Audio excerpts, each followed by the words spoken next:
আলহামদুলিল্লাহ, ভারতের দাদাগিরিকে বৃদ্ধাঙ্গুলি দিকে বর্তমান সরকার এবং বিরোধী দল মিলে মোংলা বন্দরকে চীনের হাতে তুলে দিল, যেটা ভারতের হাতে ছিল। আমরা এমন বাংলাদেশ দেখতে চাই, আমরা কারো গোলামি করবো না, বরং যারা আমাদের দিকে বন্ধুত্বের হাত বাড়িয়ে দিবে আমরা তাদের দিকে বন্ধুত্বের হাত বাড়িয়ে দিব। আমরা এমন বাংলাদেশ দেখতে চাই। এবার সেই মোংলা বন্দর উদীয়মান পরাশক্তি চীনের হাতে তুলে দিলেন প্রধানমন্ত্রী তারেক রহমান। আর তাতেই সিঁদুরে মেঘ দেখতে শুরু করেছে নরেন্দ্র মোদীর ভারত। বাংলাদেশে উত্তরে চীনের প্রবেশ ঠেকাতে দিল্লি যখন ব্যতিব্যস্ত, ঠিক তখনই তারেক রহমানের হাত ধরে দেশের দক্ষিণে নাটকীয়ভাবে এন্ট্রি নিচ্ছে বেইজিং। বাংলাদেশের সিদ্ধান্তে মাথা খারাপ হয়ে গেছে ভারতের গণমাধ্যমের। হ্যাঁ হ্যাঁ, প্রধানমন্ত্রী তারেক রহমান এটা কি সিদ্ধান্ত নিলেন, আর যে সিদ্ধান্ত নেওয়ার ফলে ভারতীয় গণমাধ্যমের মাথা খারাপ হয়ে গেছে। দক্ষিণ এশিয়ার ভূরাজনীতিতে এই মুহূর্তে ঘটে গেল সবচেয়ে বড় এবং চাঞ্চল্যকর এক ভূমিকম্প, যে খবরের কম্পনে রীতিমতো থরথর করে কাঁপছে নয়াদিল্লির সাউথ ব্লক। বিগত দিনগুলোতে ভারতের একের পর এক একচেটিয়া আধিপত্যকে সম্পূর্ণ ধূলিসাৎ করে দিয়ে বাংলাদেশ এবার এক মাস্টার স্ট্রোক দিল, যা ভারতের কাছে রীতিমতো এক কূটনৈতিক দুঃস্বপ্ন। দিল্লির যে ঘুম হারাম, ভারতের দাদাগিরি এখন খাদের কিনারে। ব্রিক্সের আড়ালে চীন ও রাশিয়া বাংলাদেশের সাথে এমন এক মাস্টার প্ল্যান সাজিয়েছে যা দিল্লির সব হিসেব নিকেশ উল্টে পাল্টে দিয়েছে। হে দাদা বাবুরা, কেমন? মংলা সমুদ্র বন্দর তো হাতছাড়া হয়ে গেল, এখন তো চীনের হাতে চলে গেল। হ্যাঁ, চীন মাত্র ঢুকছে, আর অনেক কিছু তো বাকি। আপনাদের সেভেন সিস্টার নিয়ে একটু চিন্তা করেন। বাংলাদেশের হাত ধরে এবার সরাসরি বঙ্গোপসাগরে পা রাখতে চলেছে চীন। মোংলা বন্দরে চীনের বিনিয়োগ, বাংলাদেশের লাভ এবং ভারতের উদ্বেগ কতটা বাস্তব? এটি কি শুধুই অর্থনৈতিক প্রকল্প, নাকি এর পেছনে রয়েছে বড় ভূকৌশলগত সমীকরণ? আসসালামু আলাইকুম। আপনারা জানেন যে বাংলাদেশের বর্তমান প্রধানমন্ত্রী তারেক রহমান চীন সফর থেকে বর্তমানে বাংলাদেশে অবস্থান করছে। তিনি চীন থেকে এসে বাংলাদেশের জনগণের উদ্দেশ্যে এমন একটি ঘোষণা দিয়েছে, যে ঘোষণা শোনার সাথে সাথে বাংলাদেশের সাধারণ জনগণের মধ্যে আনন্দ এবং উৎফুল্লের ঝড় বয়ে যাচ্ছে। বিপরীতে ভারতীয় মিডিয়া এবং ভারতীয় নীতি নির্ধারকদের রাতের ঘুম হারাম হতে চলেছে। ভিডিওর শুরুতেই আপনারা এই সংক্রান্তই বেশ কিছু ভিডিওর অংশ বিশেষ ইতিমধ্যেই দেখেছেন। মূলত আজকের এই ভিডিওটিতে সেই সকল ভিডিওর বিস্তারিত আলোচনা দেখতে পারবেন। ভিডিওর শুরুতেই যে সকল ভিডিও দেখেছেন তা থেকে হয়তো ইতিমধ্যেই আন্দাজ করতে পেরেছেন আজকের এই ভিডিওটি কতটুকু গুরুত্বপূর্ণ হতে চলেছে। অতএব চলুন কথা না বাড়িয়ে একটি লাইক দিয়ে সম্পূর্ণ ভিডিওটি দেখে আসি। শেখ হাসিনা দিয়েছিলেন ভারতকে, অধ্যাপক ইউনূসের অন্তর্বর্তী সরকার তা কেড়ে নেয় দিল্লির কাছ থেকে। আর এবার সেই মোংলা বন্দর উদীয়মান পরাশক্তি চীনের হাতে তুলে দিলেন প্রধানমন্ত্রী তারেক রহমান। আর তাতেই সিঁদুরে মেঘ দেখতে শুরু করেছে নরেন্দ্র মোদীর ভারত। বাংলাদেশে উত্তরে চীনের প্রবেশ ঠেকাতে দিল্লি যখন ব্যতিব্যস্ত, ঠিক তখনই তারেক রহমানের হাত ধরে দেশের দক্ষিণে নাটকীয়ভাবে এন্ট্রি নিচ্ছে বেইজিং। দর্শক, তারেক রহমানের চীন সফরে সই হওয়া বেশ কয়েকটি মেগা চুক্তির মধ্যে মোংলা চুক্তি অন্যতম। এর আওতায় বাগেরহাটের মোংলা বন্দর সংলগ্ন 110 একর জমির উপর গড়ে উঠবে চীন বাংলাদেশ মোংলা বন্দর অর্থনৈতিক অঞ্চল। তারেক রহমানের এই এক চালে বদলে গেল বঙ্গোপসাগরের ভূ রাজনীতির চেনা ছক। চলুন জেনে নেওয়া যাক কিভাবে এই মোংলা বন্দর ভারতের হাতছাড়া হয়ে চীনের পকেটে গেল, আর কিভাবেই বা পাল্টে যাচ্ছে বঙ্গোপসাগরের ভূ রাজনীতির পুরো খেলা।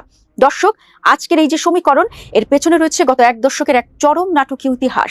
2015 সালে শেখ হাসিনা সরকারের আমলে ভারত ও বাংলাদেশের মধ্যে একটি সমঝোতার স্মারক সই হয়েছিল। উদ্দেশ্য ছিল মোংলা এবং চট্টগ্রামের মিরসরাইয়ে ভারতীয় অর্থনৈতিক অঞ্চল গড়ে তোলা।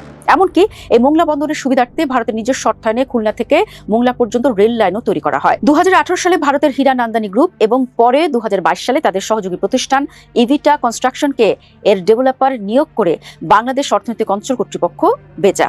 কিন্তু কাজের কাজ কিছুই হয়নি। চুক্তি হলো নির্ধারিত 2 বছরের মধ্যে ভারতীয় প্রতিষ্ঠানটি ভূমি উন্নয়নের মূল কাজই শুরু করতে পারেনি। এরপর 2024 সালের আগস্টে বাংলাদেশে ঘটে যায় ঐতিহাসিক রাজনৈতিক পট পরিবর্তন। ক্ষমতায় আসে অধ্যাপক মোহাম্মদ ইউনূসের অন্তর্বর্তী সরকার। ভারতীয় প্রতিষ্ঠানের এই চরম ধীরগতির কারণে 2025 সালের অক্টোবরে অন্তর্বর্তী সরকার আনুষ্ঠানিকভাবে ভারতের এই মোংলা প্রকল্পটি বাতিল ঘোষণা করে। আর ঠিক এই সুযোগটাই লুফে নেয় বেইজিং। 2025 সালের জুনে ঢাকার চীনা দূতাবাস ওই একই জায়গায় একটি চীনা অর্থনৈতিক অঞ্চল গড়ার আনুষ্ঠানিক প্রস্তাব দিয়ে বসে। এরপর দৃশ্যপটে আসলেন প্রধানমন্ত্রী তারেক রহমান।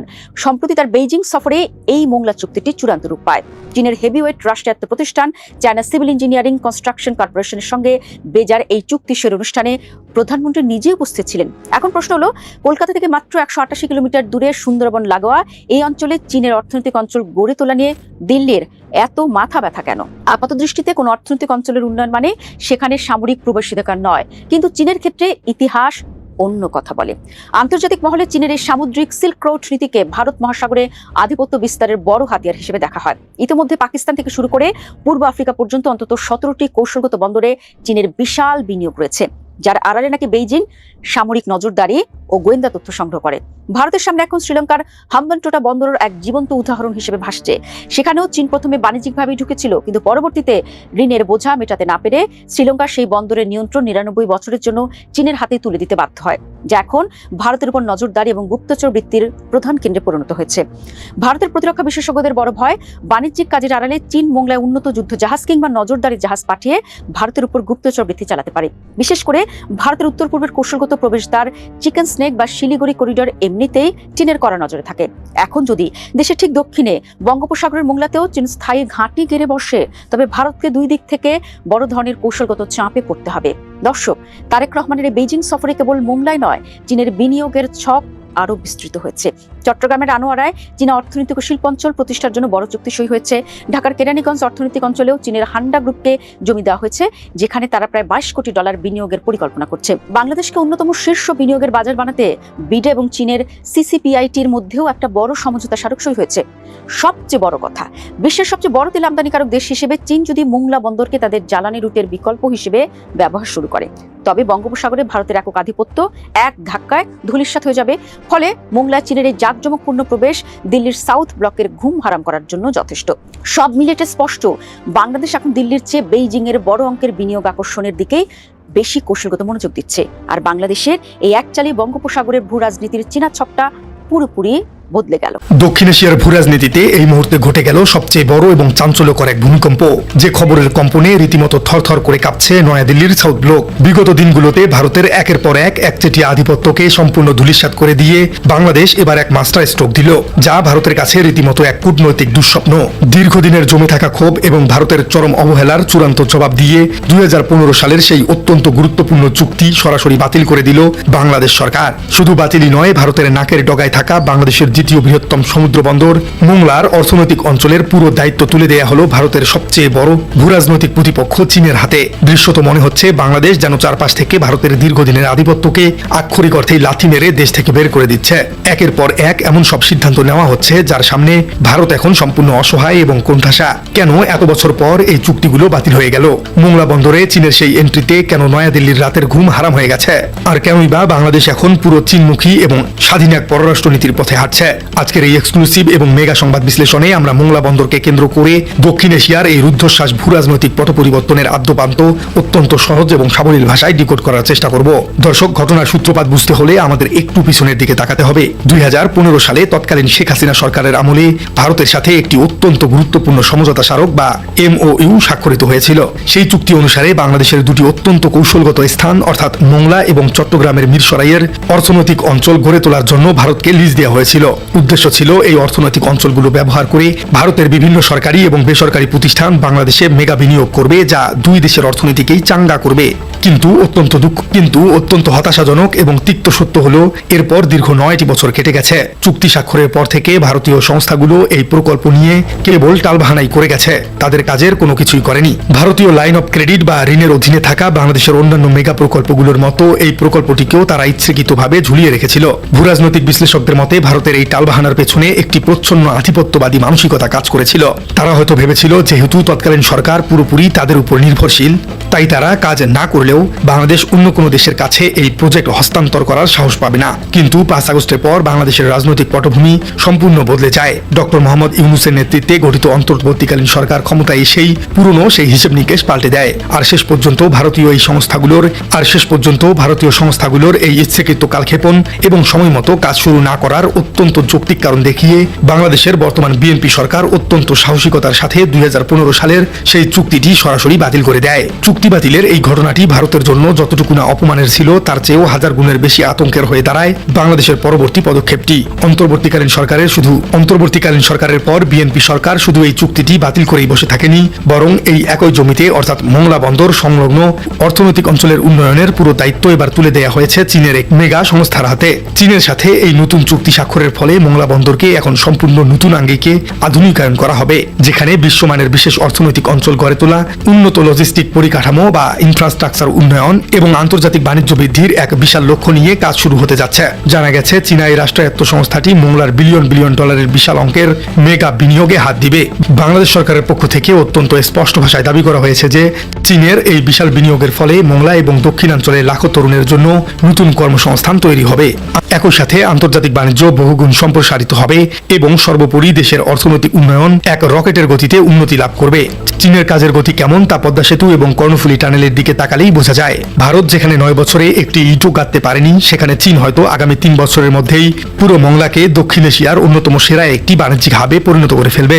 মোংলা বন্দরে চীনের এই উপস্থিতির খবর পাওয়ার পর থেকেই ভারতীয় বিদেশ মন্ত্রকে রীতিমতো পিনপতন নীরবতা বিরাজ করতে দেখা গেছে।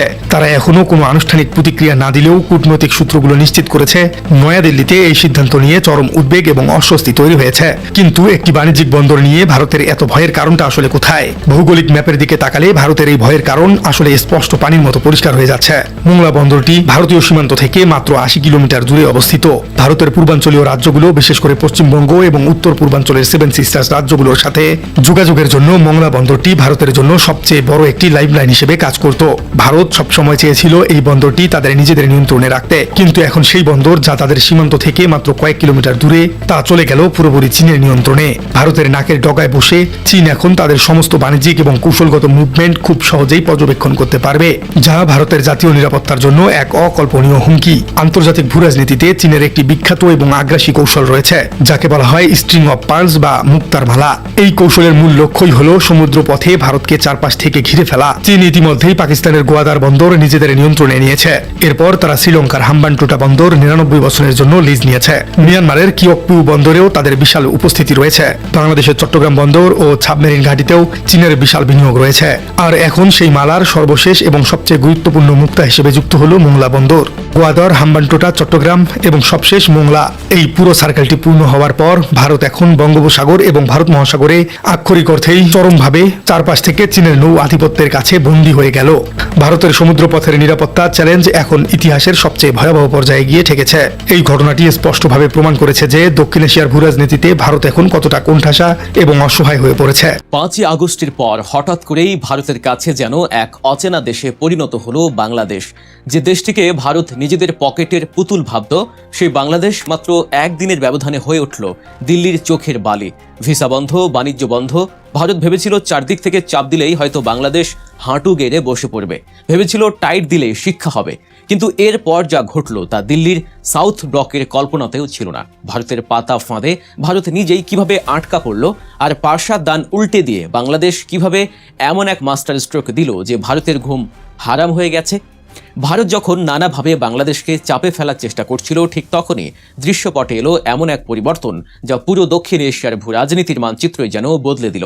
ভারতের মাটিতে দাঁড়িয়ে যখন একের পর এক হুঙ্কার দেওয়া হচ্ছিল, সীমান্তে পুশিন করা হচ্ছিল, এমনকি ডক্টর জাহিদুর রহমানের মতো মানুষদের এয়ারপোর্টে আটকে হেনস্থা করা হচ্ছিল, তখন বাংলাদেশ নীরবে এক বিশাল চাল চালল।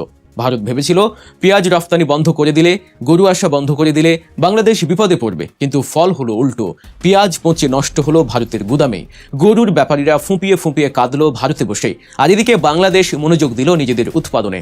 এক ধাক্কায় স্বয়ং সম্পূর্ণ হওয়ার পথে অনেকটা এগিয়ে গেল দেশ। ভারতের ভিসা বন্ধের সিদ্ধান্তে সবচেয়ে বড় ধাক্কা খেল তাদের নিজেদের অর্থনীতি। চিকিৎসার নামে বা ঘুরতে যাওয়ার নামে লাখ লাখ বাংলাদেশি যে টাকা ভারতে খরচ করত, তা বন্ধ হয়ে যাওয়ায় কলকাতার নিউ মার্কেট থেকে শুরু করে বড় বড় হাসপাতাল ও হোটেলগুলোতে রীতিমতো হাহাকার পড়ে গেল। কাস্টমার নেই, ব্যবসা লাটে ওঠার উপক্রম। ভারতের পররাষ্ট্রনীতির এই চরম ব্যর্থতার খেসারত দিতে হয়েছিল সাধারণ ভারতীয়দের। ভারত যখন বাংলাদেশকে উপেক্ষা করে সাইজ করার স্বপ্নে বিভোর, ঠিক তখনই বাংলাদেশের তরফ থেকে দেয়া হলো চরম এক বার্তা। নতুন সরকার ক্ষমতায় আসার পর বুঝিয়ে দেয়া হলো বাংলাদেশ আর কারো তাবেদারি করবে না।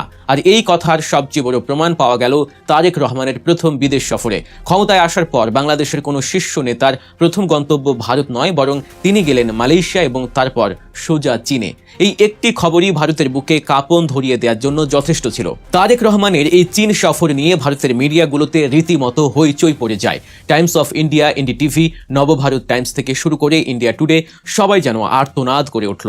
তাদের প্রতিবেদনে বারবার একটাই কথা ঘুরে ফিরে আসতে লাগলো, বেইজিংয়ে তারেক রহমানকে রেড কার্পেট সংবর্ধনা দেয়া হয়েছে। কেন তিনি প্রথম বিদেশ সফরে ভারতকে বাদ দিয়ে চীনকে বেছে নিলেন? এই হিসাব মেলাতে গিয়েই দিল্লির ঘুম উড়ে যায়। আর এই সফরের ফলাফল ভারতের জন্য কতটা ভয়াবহ হতে পারে তা নিয়ে শুরু হয় বিস্তর কাটা ছেঁড়া। তারেক রহমানের এই সফরে মূলত 3টি বড় জায়গায় ভারতের একচেটিয়া আধিপত্য ভেঙে দেওয়া হয়েছে: কূটনীতি, অর্থনীতি এবং সবচেয়ে গুরুত্বপূর্ণ প্রতিরক্ষা। বছরের পর বছর ধরে তিস্তা চুক্তি নিয়ে ভারত বাংলাদেশকে শুধু মূলা ঝুলিয়েছে, নানান টালবাহানা করিয়ে তিস্তার পানি বন্টন চুক্তি আটকে রেখেছে। কিন্তু এবার চীন সফরে গিয়ে তারেক রহমান সরাসরি তিস্তা নদীর সমন্বিত ব্যবস্থাপনা ও পুনরুদ্ধার প্রকল্পে চীনের কারিগরি সহায়তা চাইলেন। চীনের প্রাণী সম্পদ মন্ত্রীর সঙ্গে বৈঠকে তিনি স্পষ্ট করেন যে নদী খনন, বন্যা ঝুঁকি কমানো এবং পরিবেশ রক্ষার এই কাজে চীনের সাহায্য চায় বাংলাদেশ। 2005 সালের একটি সমঝোতা স্মারকের ভিত্তিতে এই সহযোগিতা এগিয়ে নেওয়ার কথা বলা হয়েছে। অর্থাৎ তিস্তার পানি ভারত না দিলেও বাংলাদেশের যে বিকল্প পথ আছে তার চোখে আঙুল দিয়ে দেখিয়ে দেওয়া হলো। তবে ভারতের বুকে সবচেয়ে বড় পেরেকটি ঠুকে দেওয়া হয়েছে প্রতিরক্ষা খাতে। এতকাল দক্ষিণ এশিয়ার আকাশসীমায় ভারত যে একচেটিয়া প্রভাব বিস্তার করে রেখেছিল, সেখানে বড়সড় ধাক্কা দিতে যাচ্ছে বাংলাদেশ।